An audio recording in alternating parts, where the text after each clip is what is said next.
Yo, what is going on? Ladies and gentlemen, it is your boy right here, man. MMA Reloaded. We are live and direct for episode 49 of MMA Reloaded on the mic. Yeah, folks, tonight, thank you for joining me wherever you're joining me from, whether you're watching it on your phones, laptops, computers, wherever you're watching it from. Thank you so much for watching it. Um, ladies and gentlemen, we are 1 week away from the return for from the first event of 2022 for Almighty Fighting Championship, folks. For those who don't know what Almighty Fighting Championships is, they are the 2021 UK promotion of the year. Yeah, folks.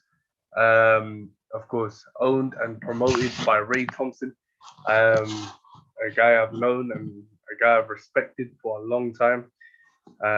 It's a pleasure to be able to sponsor Almighty. It was it's one of those promotions, folks. Where you a wealth of talent, but the matchmaking though is different to anything that you may have seen anywhere else because the matchups are so evenly done. Um, you know,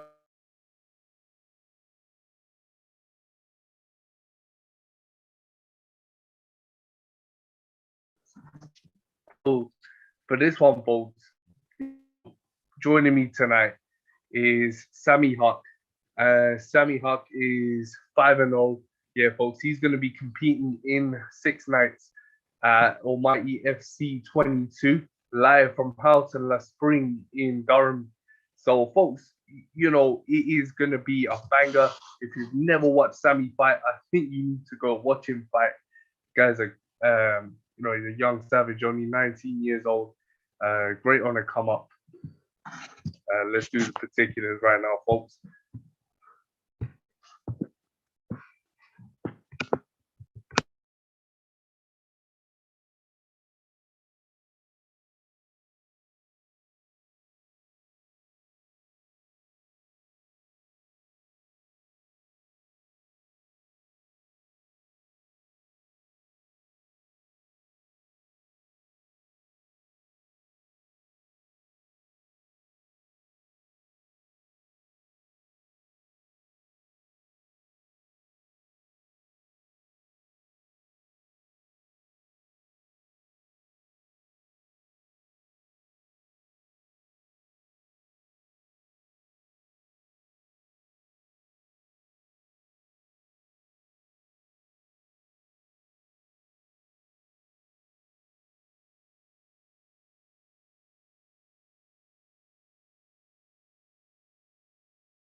Welcome back, ladies and gentlemen. We're less than 24 hours removed. So last night UFC came back in 2022 for UFC Vegas 46.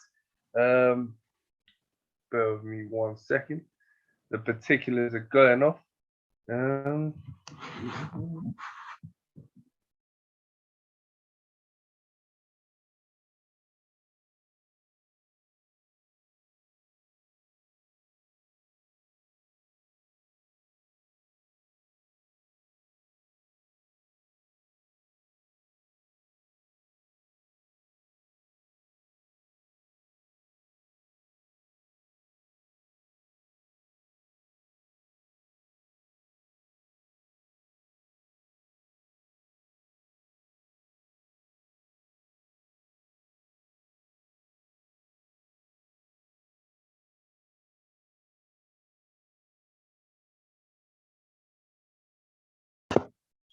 ladies and gentlemen, we are just about getting ready to have Sami Hoque on the show.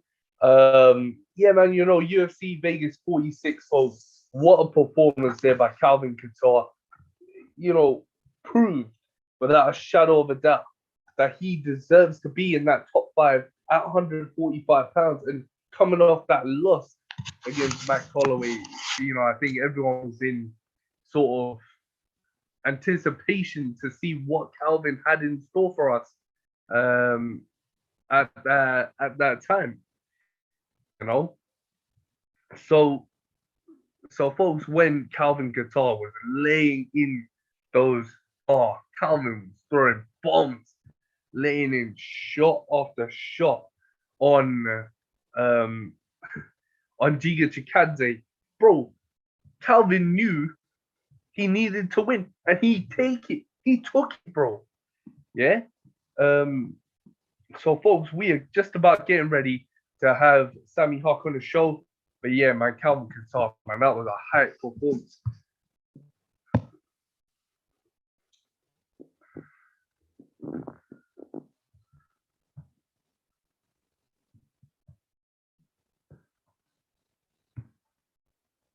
Yo, Sami, what's going on, bro? Yes, bro. How are you? I'm good. I'm good, man. I'm good, man. How are you, man? Yeah, very good, man. Chilling. Yeah. Yeah, man. What 1 week out now, bro? On my EFC 22. You're gonna be putting it on the line, man, against Cool. you're gonna be putting on the line at AFC 22, bro. You know, bro, I've been waiting to speak to you for a while, man, because I attended Cage Steel 26, man, when you put on a banger. Yeah, yeah, that one was a good fight. That one against Robert Ionescu. Yeah. Bro, yeah, bro, that was crazy. That performance was savage, my bro. Thank you. So no, man, you know what? I think coming into this, I'm expecting the same thing, man, and I know you're probably gonna end up delivering the same thing. But now before we get to that, bro, take me back to the beginning, man. Take me back to how it started for you, bro, in MMA and combat sports, bro. Yeah, well, what it was is obviously my family's always been part of MMA. Obviously, my uncle, Sham Haq, since I was about maybe 7, 8 years old, I started training. We were at the community centre before we even had our own gym. And then what we did, we used to just train for fun, really. We'd train a couple of times a week. Sometimes we wouldn't even train MMA. We'd just be around the guys and we'd play football in the community centre. Me and my brother. Yeah. But so we've been part of the gym for a long time. But training-wise, maybe since I was about 10, 11 years old, been training non-stop since then, really. So that's literally what is that? 8 years, 8 years non-stop training. Yeah, probably coming up to 10 years now, to be fair.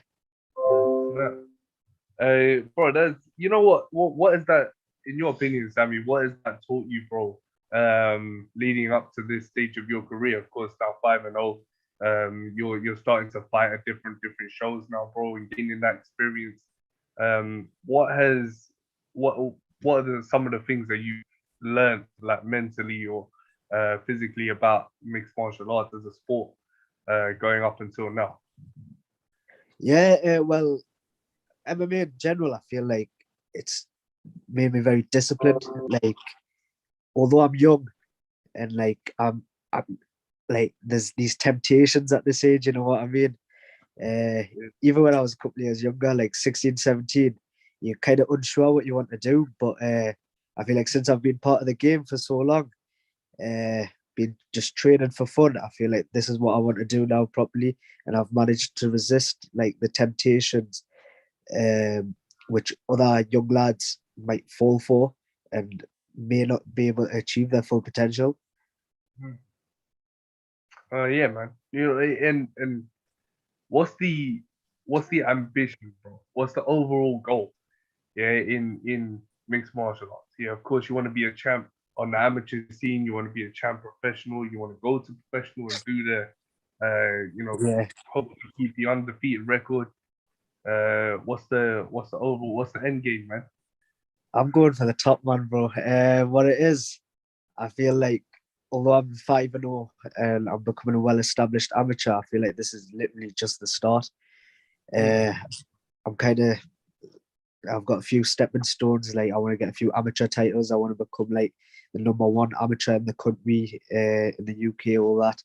And then eventually, when I turn pro, I want to keep that undefeated streak going, and pick up the professional titles, and then eventually get to the UFC and all the biggest promotions, and smash it there as well. Hey, man, brother, I like that, man. I like that. Because yeah, man, that's what everyone wants, man. Bro, you want to end Yeah, up fighting in it's the a work in man. progress, bro. You know, it's a work in progress. Like you have to start somewhere, and I feel like I'm just getting started. Bro, you're 19 years old, man. The career, bro, the prime is not even being touched. So you know what I mean? Yeah, man. You know, like being undefeated, bro. Yeah, whether it's amateur, whether it's professional, do you feel pressure, bro, when you go into fights, like to keep it going, to keep it maintained, because you know you've got that, you're putting it on the line like What it is, I always feel the pressure, but as I start training and as I go through my training camp, all the pressure gets lifted and it's more confidence. I think I can switch myself on mentally well enough to just deal with all the pressure and like answer all the questions, any demons that are bothering us. I feel like as the camp goes on and I'm training more and more, everything gets answered and I'm leaving no stones unturned. Yeah. And speaking of camp, bro, you know, of course, with AFC 22 coming out the next weekend, what's how was camp going for you, man? Leading up to the fight. Honestly, camp's been spot on this time, as always as well. I feel like I'm always thorough with my preparations, and yeah, it's going well. I've started doing like a lot more. Like I've trained slightly differently for this one. I've been doing a lot of private tuition, getting like one-to-ones for myself. So I feel like that's taken my skill set to the next level now. Why is that a route that you were interested in going in, like doing a lot more private stuff? Were you still in the gym at Ace MMA doing work, or did you Yeah, strictly go private? yeah. What it is, I'm still at Ace MMA. I've been booking the coaches one-to-one rather than doing the public sessions only. I feel like getting that extra time with the coaches I'm already around, they can understand me better and really form a perfect game plan specific to me. No, yeah, So bro, just no, 100%. If you're doing public sessions and you're training with everyone else, you're not really getting the training that you feel that you need going into a fight. that's it. Yeah, I feel like I've broken everything down now, and I'm ready to put it all together and show it next week. So give me an example. So during this camp here, what were some of the things that you were working on specifically? So, like I say, I've kind of upgraded my whole game, like as a whole. So what I've done is I've been doing my striking with Shad Hack, my uncle. Yeah. We've been doing one-to-one sessions with him. I've been improving my grappling with my BJJ coach, Jordan Cooper. And I've also added a new coach to my training plan. He's called Andy Coulson. He's my S&C coach, my strength and conditioning. Yeah. So Nice. he's making sure all my lifts are spot on. So we're looking to see a complete Sami Hot next weekend. Definitely, Yeah, bro. Definitely. that's it. No, mate. You know, going back to the family aspect, bro, and of course your family's been in the game, and now your next generation coming up.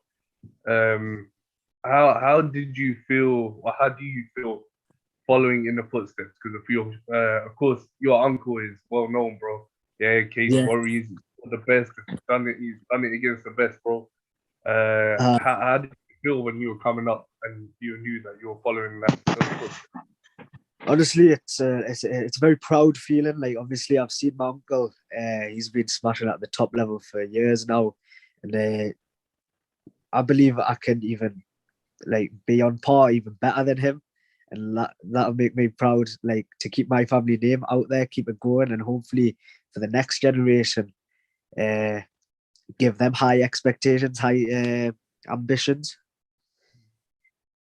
Like I say, Yeah, I'm still young, but I'm still like I'm kind of creating that platform as well to keep it it's going. quite weird as well, bro, because like as British Asians, yeah, and you see a lot of us coming up, man, yeah, in the game, like as fighters or Uh, doing the interviews, yeah, bro. So it's good to see guys like you, guys like your uncle, really set the stone for us in MMA, bro. Because you don't see you don't see no, it, you know. it's like, especially for us, like being Asian and stuff, it is difficult because our families do have that stereotype of MMA or any combat sport, really. I feel like it is up to us, you know what I mean, to give that Mm. example to show, oh, it's not barbaric or it's not that as rough. It does teach good stuff and discipline, you know. Yeah, no, exactly, bro. That's exactly the type of shit that I'm trying to get across. Yeah, yeah. Um, you know. But no, man, I'm guessing that you must have got the stereotypical lecture as well, man, from your parents and stuff like that, bro. Yeah, what it is, Um, I'm lucky in a way because obviously my uncle did it for me. He got all the lectures and all that. He set it up. But I still even get the lectures from my parents, but I just get my uncle as like my lawyer to support me in that case. but tell me what it's like training at Ace, bro, because of course you got guys like Aaron Givens there as well.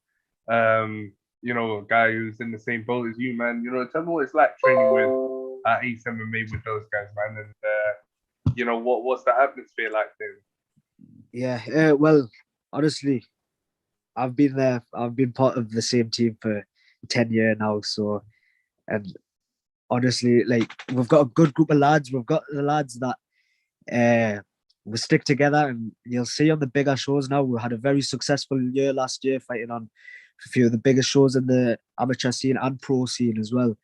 And we've got a good bunch of guys that obviously train every day together, help each other out. When to say if I'm in camp and like the other lads aren't, they'll all come in to help me, as I will help them when I'm not in camp and they are. You know what I mean?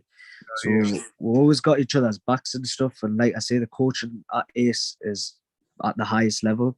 Like I say, Shaj, Sham, Jordan, they've all competed at the highest level of MMA and BJJ. So, Sammy, bro, how important is it to have that atmosphere, bro? Like, especially for you when you're going into a fight, when you're coming out of a fight, when you're in training camp, bro. How important is it to have that atmosphere where it is competitive, but at the same time you have that family sort of aspect in the gym? Yeah, like I say, when it's time to switch on, we all switch on. We know when to spar properly, train properly, but we do balance, like like the banter and all the laughs and stuff. Um, so once the work gets done, that's when we rip each other and like have a good laugh. But it is important to balance that because obviously, if you train, if it's always focused on training 100%, without anything else, you're gonna get burnt out. You know what I mean? You're not gonna enjoy it. And having a team like Ace around me um, does make me enjoy it, and that's why I want to keep fighting and get to the top. Yeah, man. No, 100%. I think like, do you think it's important to stay for a fighter to stay at the same gym through their career if they can, or do you think like moving gyms is beneficial to some fighters rather than others? What it is, there's no harm in cross training. Like I feel like you should be loyal to your team. You should stick to your team, but getting the sparring rounds in elsewhere and like getting people into your gym, Mm. that's completely fine. It's like something different. Like for this camp as well, we've had a few lads from other gyms come to our place to get some rounds in, get some good training in. Nice, bro.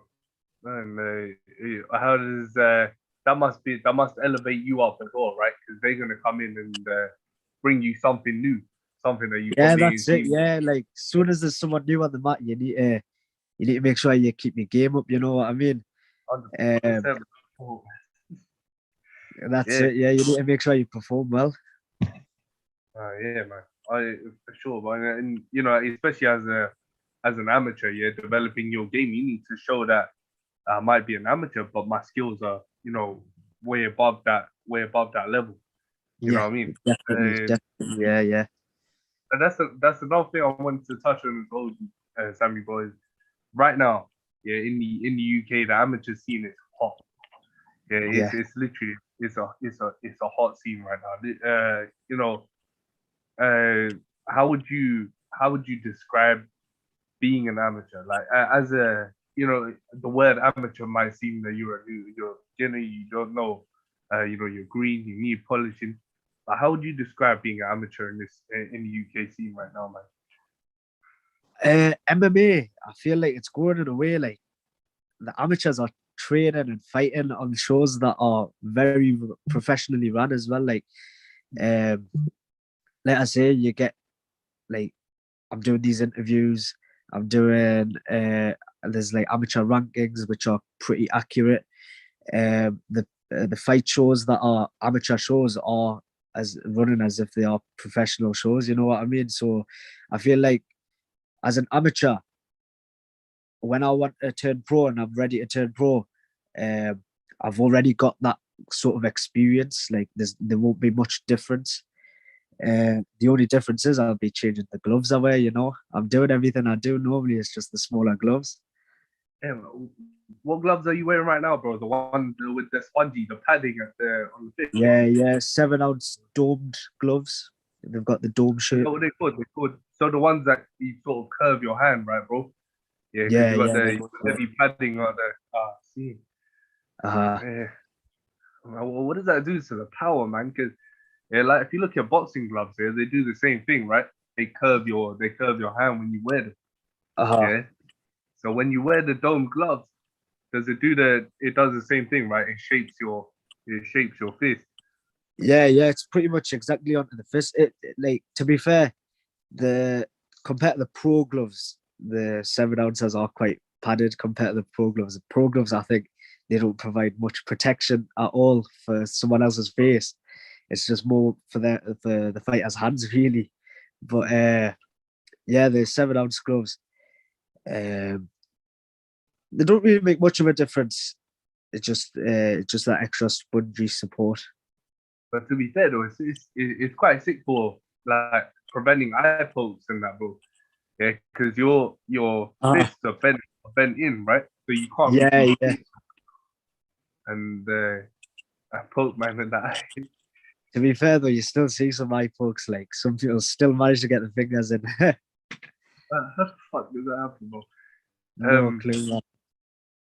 You know, bro, like when I what do you think you're going into Almighty, bro? Yeah, next weekend. You're looking to go 2-0 in that promotion, bro.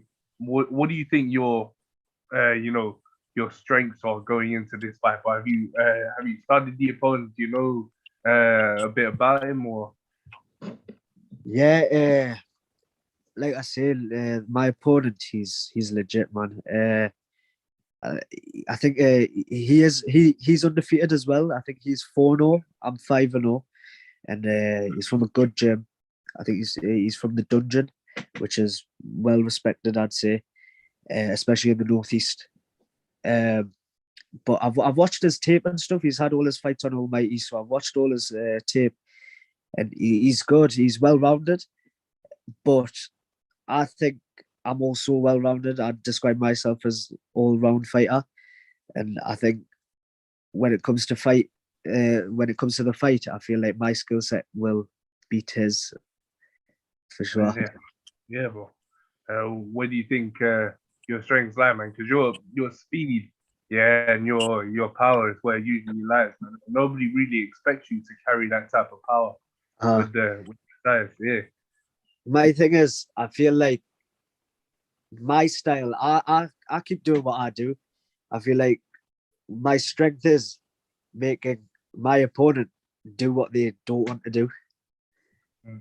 For example, when I fought Robert Ionescu, uh, we knew him as a kickboxer, a stand-up fighter, but even in the first round, he tried to take me down, and that's when I know he's fell into my game. Mm. Bro, I remember that fight. Yeah, you slammed. You took him for a slam, and what? I think when you finished him, just before you finished him, I remember you slammed him. Yeah, Uh, shit. Yeah, no, yeah, that, nobody. yeah, like once, what, like say when someone's that tall compared to myself, and like once it gets close, I'm just gonna grab them and take them for a ride. You know what I mean? Yeah, man, but that's the thing, like, Sam, bro, like it's unexpected, right? And I think that's what people come to expect from you now is, Yeah. when they watch your fight, to do stuff unexpectedly, to keep fighter guessing, to keep the opponent guessing. Uh, Um, because people know you, yeah, your hands blazing, yeah, guns blazing, but nobody uh. expects you to pick man up and dump him. You Like I know what I say, mean? I always look for what's easiest. You know, like in that fight, I see it. Oh, it's easy to just grab his hips, quick suplex, and then Mm. we're on the ground. You know, like I say, I'm confident everywhere. So wherever the fight goes, I'm happy wherever it is, whoever Yeah, it is as well. yeah, no, 100%, bro. I wish you all the best of luck going into that fight, man. And it's gonna be hopefully 6-0, man. Yeah, that's it. Definitely keep that clean sheet. What do you think? What, first round? To be fair, I'm gonna say second round. I said in a previous interview the fight doesn't see the third round, and I'm quite confident in that. Hmm. But if it does But see like the I third, said, though, yeah, say again, sorry. if it does see the third though, man, that of course the cardio is gonna hold up, man. So Yeah, like I say, my training's been spot on. I've made sure I've got the rounds in, got the cardio in, and I'm ready to go all day. I'm ready to go round four, round five as well if needs be. man, I'm looking forward to seeing what you bring out, man, next weekend. Yeah, like I Um, say, like obviously this is the number one contender fight, isn't it? So I'm training now as if I'm training for the title. So I've already got that experience in, so I'm ready for the title fight whenever the call comes up. no, yeah, 100%, 100%, bro. Yeah, and I wish you all the best of luck with that, man. And I wish you all the best of luck in the fight. And hopefully it does not see the third round, my bro. Yeah, yeah. Will you No, will you man. be will you be at the show? No, I'll be. I'm going to the one in February, bro. This All one's right. it's a long trip for me, man. Oh, is it? Yeah, man, I'm in West London, bro. So for me Oh to yeah, get there, that's far. it'll be 7 hours, bro. I'm like, bro, I can go to Dubai in 7 hours, man. No, man, no, Sammy, bro, but all the best of luck, man. I'm sponsoring the show, bro. So yeah, man. Keep an eye out, man. I'm definitely gonna keep an eye out for you, bro. Yes, thank you very much, man. No, anytime, Sammy, bro. Take care, man. You too, man. Thank you. Thank you so much for coming on, bro. Cheers, bye. Bye bye.